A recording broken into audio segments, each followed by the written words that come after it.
dundal di ci participer bu baax loolu wala tey ñu daal di seet si nga xamante ne tey mun nañu mu nekk koo xamante ne tey sportif boo xamante ne ràññee nañ ko ci làmb ji mu nekk également le coach de l'écurie Parcelles Mbooloo nekk itam chroniqueur à sunu làmb nekk chroniqueur aussi bu Guédiawaye Info TV mu nekk le coach Mame Less tey moom lañ seet si fas yéene waxtaan ak moom ci làmb waxtaan ak moom aussi ci lu bëri mais également aussi ci weeru koor bi ñu bàyyi ko rek mu nuyoo présenté ñu doog a tàmbali waxtaan bi coach ñu ngi lay nuyu di la ziar. maa ngi leen di fay asbekaay maa ngi leen di nuyu yéen maa ngi nuyu Thiandoum comme d'habitude rek di nuyu sumay frère di nuyu Cheikhou suma rak di nuyu Laay suma frère di nuyu Pape Vicenti depuis la Boker Jean-Claude depuis les Moreaux suma xarit aussi Papa Dieng postu Thiaroye ñu naan ko papi depuis Italie nekk le Martin Sucru ci Pescara dëkk Pescara aussi xam nga rek di leen nuyu di nuyu sumay frère yi nekk Italie aussi Malick Ndiaga xam nga suma frère yi nekk fi ci kër gi grand góora mooy taawu kër gi jibi xam nga ak njaboot gi fi ne di sant aussi képp koo xam ne yaa ngi seq làmb rek bokk ci làmb rek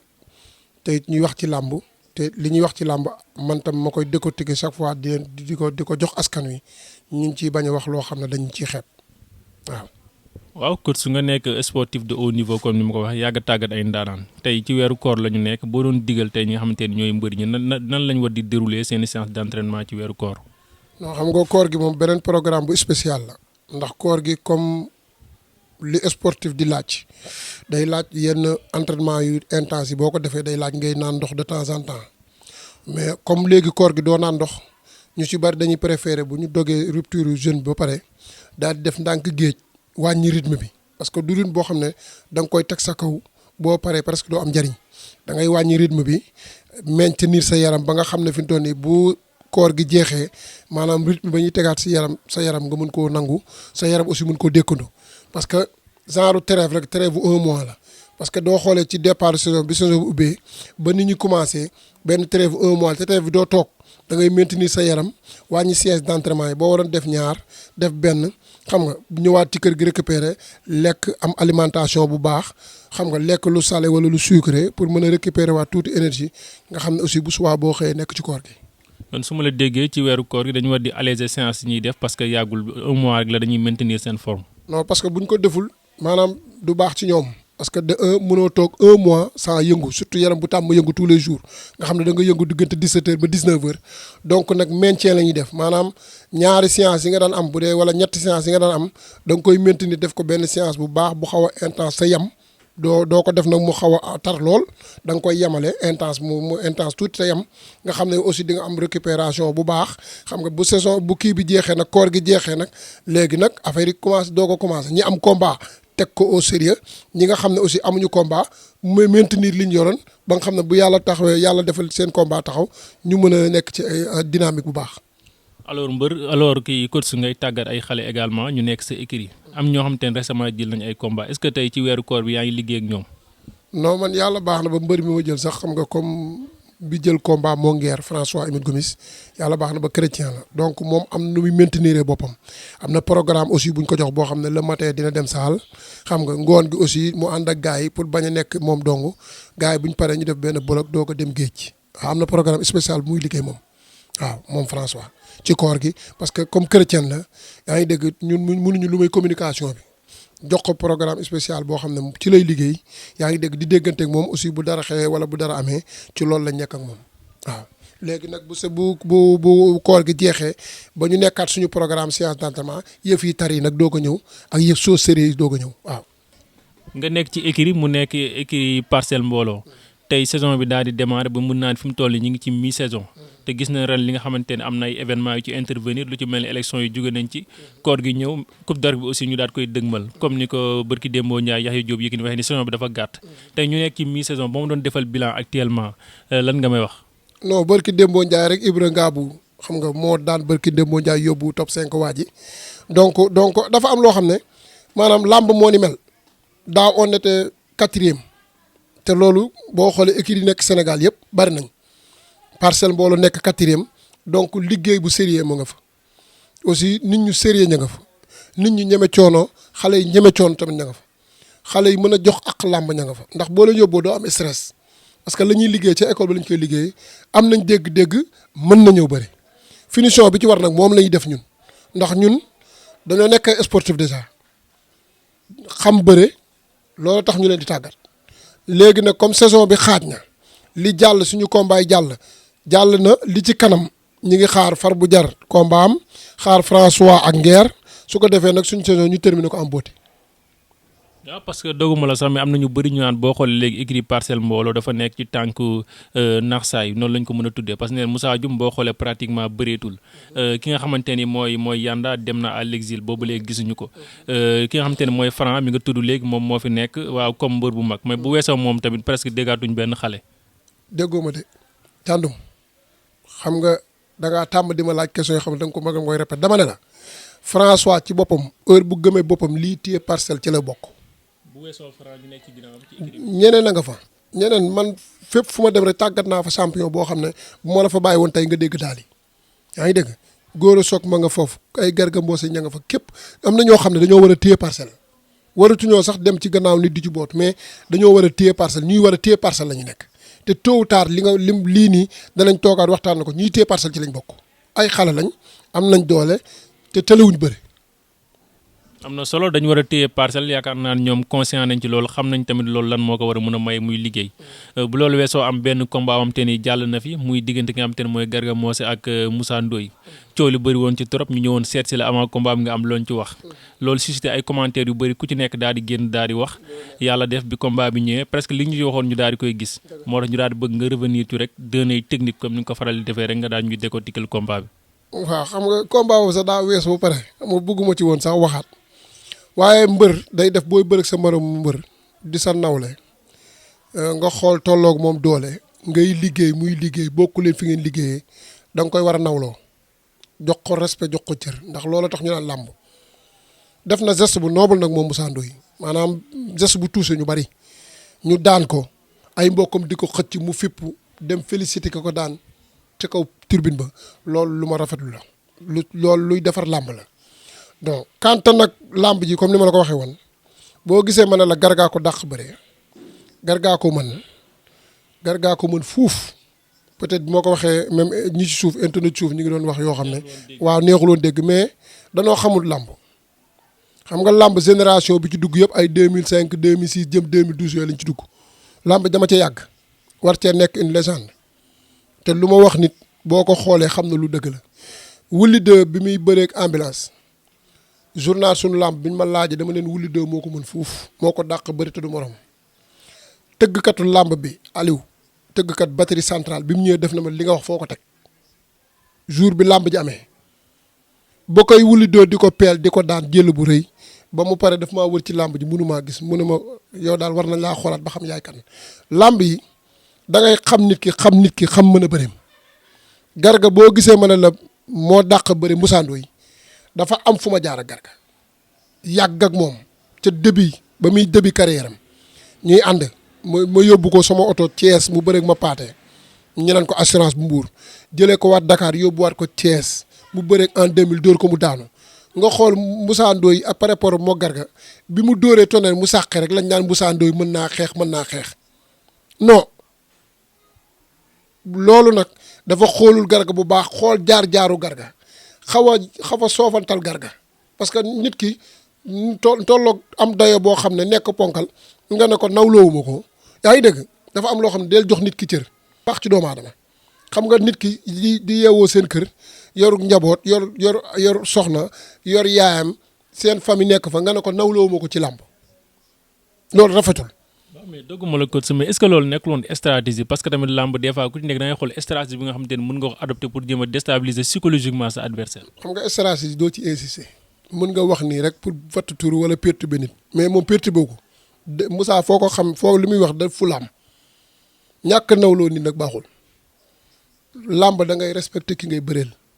xool ko càmbar ko xam nit ki xam feemam xam faayam jéem ko exploiter man làmb ji ni ma bëggoon Garga bëree sax bëreewu ko noonu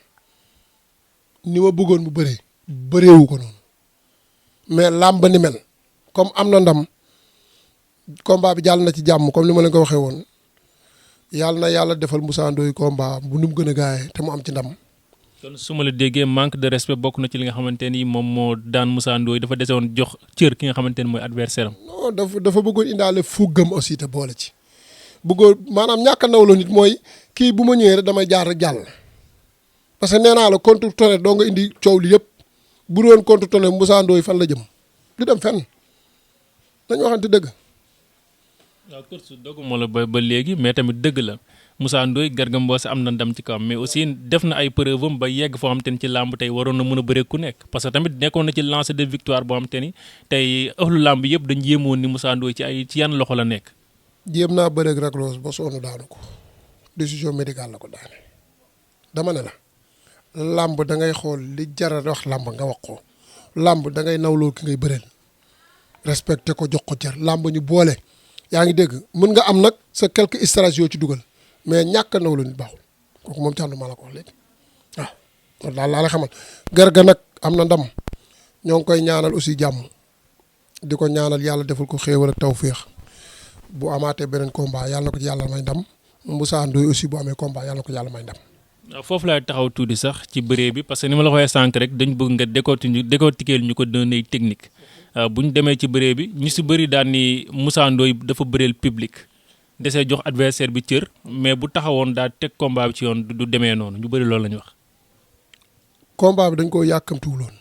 lu mu gën a yàgg gën a metti ci Moussa préparation bu sérieux lañ ko préparé bu teeng sax yaa ngi dégg bon donc am na loo xam ne comme ni ma la wax rek maanaam gis nga Moussa bi ko Garga cokkaasee góos dalul bi mu ko dóoraatee bi mu dalee man xamoon naa dina màmm ñëw te bi mu màmmee ñëw di jéem nit ki mënoo mbot ku la gën a diis boo mbotee ku la gën a diis buñ la suruxalee nga jàll mais man Garga bugguma woon sax maanaam suruxal gi noonu bugguma ko woon Garga da ko waroon a arranger comme ni mu def tamit yëkkati ko ba ci kaw dóor ko cuuf mais action bee demee noonu Garga da ko waroon fii la gis nga da ko waroon arranger ba ci kaw dóor ko cuuf loolu moo ma doon gën a arranger mais lamb ni mel maanaam lamb bi ni action bi ñëwee te gaaw lool bi muy surux da ko yokk benn yoon rek parce que doo mbot ku la gën a diis doo féeti suuf ba pare di mbot ku la gën a diis loolu moom bi mu paree sax staff technique war nañ ko wax xam nga boo doon koo tollal doole sax ngeen tollal Wi-Fi mën nga koo mbotum colal yokk ko jéem koo yokk mu jàll xam nga mu teg fes wala mu dóor dënn wala yooyu mais ku la gën a diis fop nga ñëw ba ci biir gàddam surux ci biir naan da nga koy jéem a mbot bu la suruxalee nga rëpp. waaw bu loolu weesoo coach wax nga ko sànq ci say biir wax Garga Mbossé bi muy doog a débuté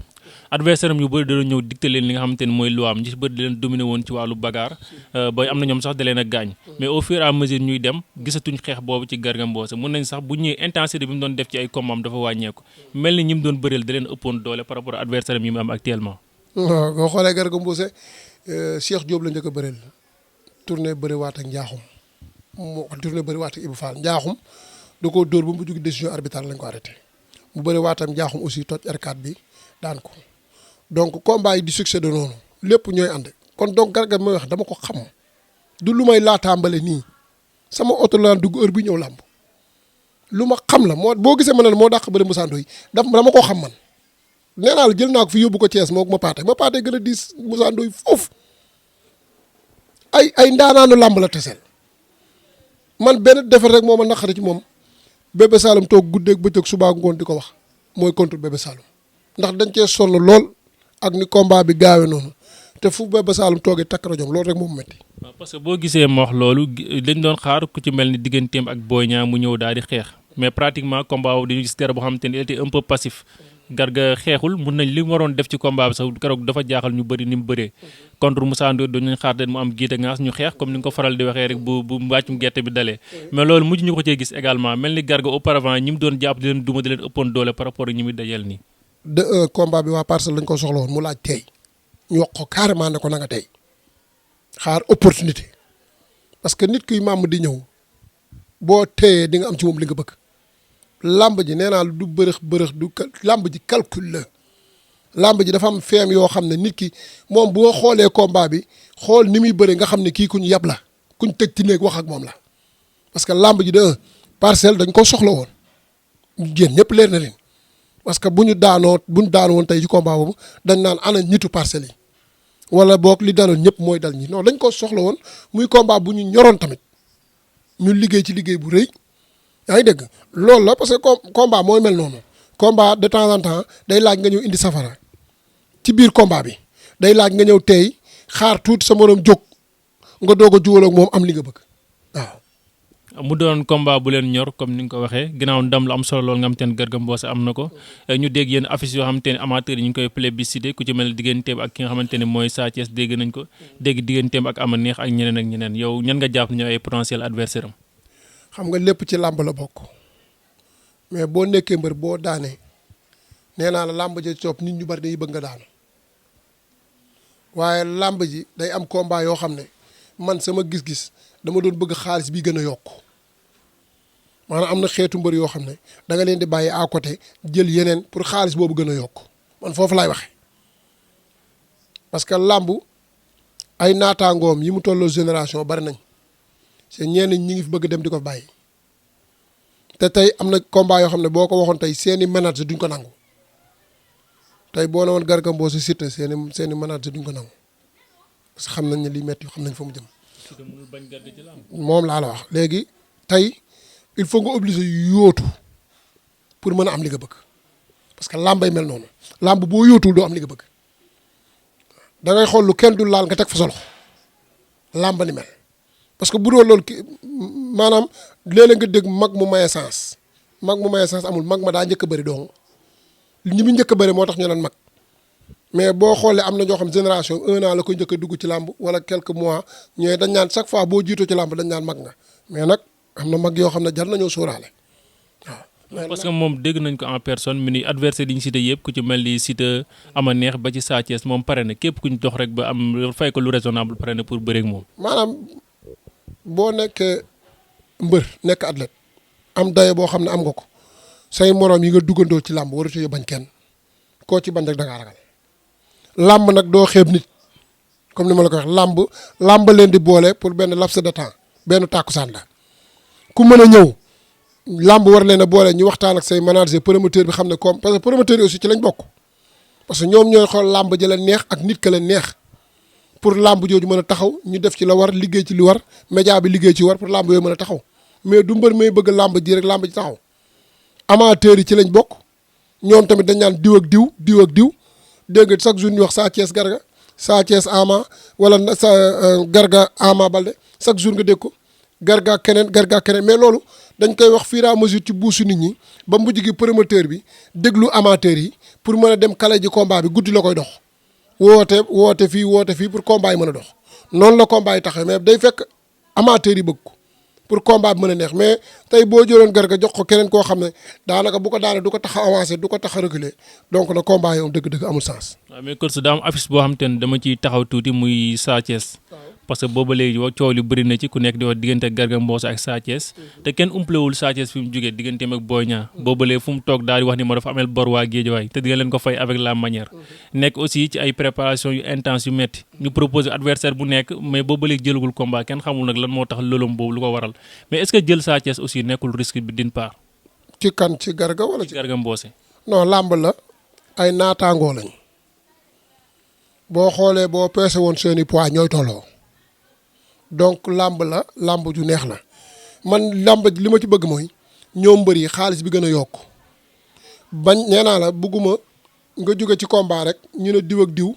pour yàkkamti xaalis ba heure bu mu waroon ñor fa mu waroon ñore ak yokkute nga coor am doo leen ko ci am maanaam te balaa ngeen a bëriwaat mu yàgg damaa bëggoon kenn ku ne wut sa yoonu bopp tuuti nit ñi dañ dul dégg fi nit di waxe maanaam kii am benn combat fee kii am benn combat fee ñu doxaat daje xaalis ba gën a yokk man ca xaalis ba laay xool parce que mbër aussi ñi ngi bëre ñi ngi def effort ñi ngi entraîné ñi ngi dépenser aussi xaalis mais bu ne ñaari mbër yi tey dañuy bëre te xaalis bañ leen war a fay duñ ko ci am kenn ku ne mën ngaa jël keneen ñu dajawaat ca kanam xaalis ba gën a yokk mais làmb la ñoom ñaar kenn mënu cee bañ sa morom. làmb la comme ni nga ko waxee mais aussi Sa Thiès ñoom xam nañu mbër bu agressif la te day mettre intensité ci ay combat am est-ce que Sa Thiès bëreet bi nga xamante ne moom la ak gite ngaas bi muy tegee adversaire am Garga Mbossé dina ko mën a dëkku parce que Garga tamit mbër bu timide la bi liñ xam ci caractère am. nee naa la mbër mi nga xam ne day màmm di def yi heure ci bëreem heure buy bëre ku tey nay def ndànk da ngay tegal foofu sa loxo waaw. maanaam mbër muy màmm déggoo ma de ma répété waat la ko. mbër moo xam ne day màmm di ñëw du calculer buy màmm lu muy def ak mbër mi nga xam ne dafa teey heure buñ jugee di daje nañ def ndànk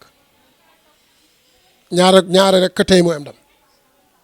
te Sa Thiès ku ko xam na bëreem bi am nay lacune am nay faay te it maanaam combat bu taxawagul sax dañ ciy wax nii rek pour jéem a defar mu ko xoom mu baax mais dama ne la bu teeyoon di dal ci combat mi ku naqaree daan lay doon waaye nag bu dee ni muy bëree lay bëree chaque fois wala nga ñëw ne damay corriger nit subitu non loolu moom heure bu ko defee da ci jëlee naqare waaw te boo ko defee bu yàlla defee combat beeg Garga taxaw nit ñaa ngi ci coow wala combat Garga keneen taxaw nay tey ci combat mi waaw loolu daal laa koy wax tamit te bu ma wowoon tamit loolu laa koy wax. su ma la déggee pare ngeen pour jël Sa Thiès te am ngeen lu ko mën a daan. non loolu Garga mooy pare du man. mais ci ñu koy xelal nga bokk ko. non te xam nga rek waaw moom loolu yoon la dégg nga ma wax ba muy tuut tànk ba léegi ñooy ànd ba muy bëree premier combat am di bëree mbapat ñooy ànd mais damaa jóge foofu nekk ci leneen xam nga parce que tàqaloo wuñ sax pour dara mais dafa am ñeneen ñu ma soxla woon ma dem foofu tam di liggéey ak ñoom waaye fi mu toll nii combat bi manager mi ngi dégg coow li nekk ci biir dëkk bi manager Sa Thiès mi ngi dégg coow bi coow li am ci biir dëkk bi manager keneen ak keneen ñi ngi dégg lu coow bi am ci biir dëkk bi xëy na boo leen laajee Garga moom ci boppam laaj Sa Thiès dina leen ci tontu waaw. waaw kon su yaakaar naa ni kàddu yu leer na alors le mot de la fin. non man comme d'habitude rek man suma rakk mu xasee ba gërëm Cheikh gërëm laay suma mag di gërëm Papa Dieng bi nekk poste Thiaroye moom laa suma xarit la ñu koy wax petit depuis Pescara xam nga di gërëm sumay frères yi nekk Suisse ñoom Lamine Niang xam nga ñoom Modou xam nga sama baay Saanu xam nga Père Sang xam nga ñoom ñëpp daal sama sœur bi nekk Allemagne Khady xam nga di gërëm suma frère yi nekk aussi Italie Ndiaga Malick suma rakk aussi xam nga di gërëm yéen aussi di leen gërëm aussi yéen waa Guédiawaye info di gërëm Omar Mbow suma xarit kooku moom jabar rek lañ mënta bokk xam nga day ñëw Sénégal saa su ne yaa ngi dégg di ma seet si xam nga ziar ma dem déem aussi seen dëkk seeti ko maa ngi koy gërëm bu baax moom Omar xam nga parce que nit ki aussi comme li ma la wax rek ñu bari sumay xarit yi may lim nii jàmm jiñ ma yéene xaw ma fu mu commencé ak fa muy yem ëllëg ndax yéene nañ ma jàmm buñ ma jotul téléphone sax sama téléphone bi yàqu ñu yéene mu bees ndax bi muy jógee Lyon barki démb la ma di téléphone bu bees te waxuma ko sax sama téléphone daa yàqu te téléphone ma yoroon moo ma koy indiloon ñoom ñëpp maa leen di sant di leen gërëm di ñaanal aussi comme li ma la wax rek surtout Guédiawaye bi jëm ca kanam làmb ji daal ñun ñoo ko bokk nañ ñaan yàlla muy jëm ci kanam mu bañ a am benn diggante ngaas daal benn faay boo xam daal làmb ji dana ko am di ñaan koor gi ñu nekk aussi yàlla def ci jàmm mbër yi am combat tamit yàlla def ñu bëri ci jàmm ñoom ñëpp am jàmm yàlla defal leen jàmm jërëjëf. waaw bokk internet yi mu ngi noonu waxtaan bu am solo bi am te di seex nañ ko ak le grand coach le grand chroniqueur Mame Less comme ni may faral di ko waxee rek mu doon ndaanaan boo xamante ni tey mun naa ne xam-xam dafa màcc ci wàllu làmb parce que mun naa ne Père Ndofène Fall ni mu mel ci football tey bu ko décortiquer rek daal koy faram-fàcce ñëpp kontaan moom noonu la mel ci làmb nit mun na ko ëpp tur mais aussi nit mu ne su koo gën a xam làmb parce que ndaanaan la saa yu waxtaanee ak moom rek xam-xam da ciy judd aussi ay kàddoom day neex a taataan loolu moo waroon tey ñu daal di ñëw daal di génn ak yéen ci beneen facette parce que tey buñ nee làmb rek tey ñi ko composé dafa bëri nekkul mbër kese mais am na dirigeant am na ñi nga xam ne tey ay personnalité lañ di dund làmb te koo xam-xam ne moom li muy def da ko maîtriser jàng ko nekk un sportif de haut niveau loolu moo tax tey ñu ñëwoon waxtaan ak moom vraiment waxtaan nañ moom ci làmb waxtaan aussi ci affiche yi nga xamante ne ñoom ñooy def actualité bi actuellement au sein de la lutte sénégalaise mu doon waxtaan bu am solo une discussion pleine d'enseignement comme ni may faral di ko waxee di sant rek ki nga xamante ni mooy suma grand di ko bëggee ndooy bu Boy Niang ndooy la Pikinois ñu ngi koy ziar bu wér di sant aussi waa France ku ci mel ni Boubacar ak ñëpp ñi nga xamante ne ñi ngi foofu waa France di bëggee aussi waa Espagne ku ci mel ni kii ak Baye Góor ñu ngi koy bëggee di gërëtu grand Alamdar di bëggee ñëpp ñi nga xamante ne tey mooy fidèle internaute yi nga xamante ne ñi ngi suivre di safoo li nga xamante ne li ñuy def mooy Guédiawaye info di bëggee aussi ki nga xamante ne mooy suma styliste nekk Paco création di ko ziar bu wér tey moom moo ma solol di du ma fàtte aussi su nga xamante ne mooy suma technicien mooy celui qui a compris que la meilleure façon de trouver de l'emploi c'est de le créer l'incontournable Bekay Koundoul merci